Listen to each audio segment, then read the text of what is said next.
ჩვენ ვიცით, რომ ყველა პლანეტას აქვს განვითარების ეტაპები, ხო? ზოგადად ავითარებ პლანეტას, ჯერ არის საწყის ეტაპზე, განუვითარებელი, როგორც ესე უხეშად ეძახიან, საშუალო და უფრო მაღალი უკვე განვითარებული ეტაპი, ხო? მზის შემთხვევაში, როდესაც ადამიანი არის მზის განვითარების პირველ ეტაპზე, უჭირს მზის და მთვარის სურვილების ერთმანეთისგან გარჩევა. ანუ მზეც სურვილია და მთვარიც სურვილია, უბრალოდ მზე არის გააზრებული სურვილი, ეს არის ის, რაც მე უნდა გავაკეთო. რაც მე გააზრებულად, ესე ვთქვათ და პრაქტიკულად, რეალურად მინდა. მე რაც სინამდვილეში მინდა. და მთვარე არის ჩემი სურვილები, ესე ვთქვათ, კაპრიზები. ის რაც მე რეალურად მინდა, უბრალოდ მთვარის სურვილები არის ემოციურად.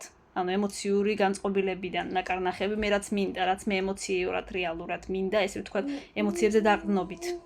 ანუ საფუძველი ჩემს მთვარის სურვილებს აქვს ემოციური ფონი და მზის შემთხვევაში ეს არის გააზრებული, როდესაც არის მზე განვითარების პირველ ეტაპზე, ხშირ შემთხვევაში ეს ორი მინდა ერთმანეთში ერევათ, ანუ რეალურად ადამიანმა არ იცის განსხვავება მინდას და უნდას შორის. ხშირად გვხდება ეს ბავშვებში, რომ აი რაღაც მინდა და სკოლა არ მინდა, სწავლა არ მინდა, საწოლის დაალაგება არ მინდა, იმიტომ რომ ამას აქში ვერ არჩევს. ის რა არ იცის, რას ნიშნავს მინდა ემოციურ დონეზე და მინდა რაც უნდა გავაკეთო.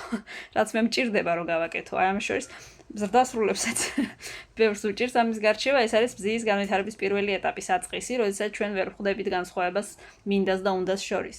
საშუალო ეტაპი უკვე, როდესაც მზე პლუს მინუს მეტნაკლებად განვითარებულია, უკვე ჩანს, ესე ვთქვათ, მე შემიძლია გავარჩიო, რომ ჩემს ქმედებებს აქვს გავლენა სხვა ადამიანების ცხოვრებაზე, ანუ მე რო ის საწოლს არ ვალაგებ, ჩემს მაგერად ალაგებს ვიღაც სხვა, მე გავლენა მაქვს სხვებზე, მე შეიძლება ვიღაცას გავურთულო ცხოვრება, ანუ ვიღაცას გავუმარტივო ცხოვრება.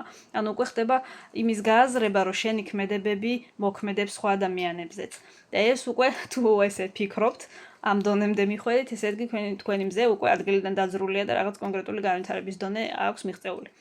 მესამე ეტაპზე, როდესაც მზე არის უკვე, ესე ვთქვათ, მაქსიმალური მესამე ეტაპი არის განვითარების, ამ შემთხვევაში შენ ხვდები, რომ მე რაც რეალურად მინდა, ეს არ არის რეალურად ჩემი მინდა, რომ შენ რეალურად ემორჩილები რომელიღაც კონკრეტულ ეგრეგორს, ესე ვთქვათ. ეგრეგორი ნიშნავს ანუ კონკრეტულ ფილოსოფიას, კონკრეტულ ენერგიას, რომ ჩემი მინდა ნაკარნახევია ჩემი კონკრეტული ფილოსოფიიდან, ანუ მე როგორც ხედავ ცხოვრებას, მე როგორი, ესე ვთქვათ, შეხედულებები მაქვს და მე როგორი პრინციპებიც მაქვს, იქიდან გამომდინარეობს ჩემი მინდა.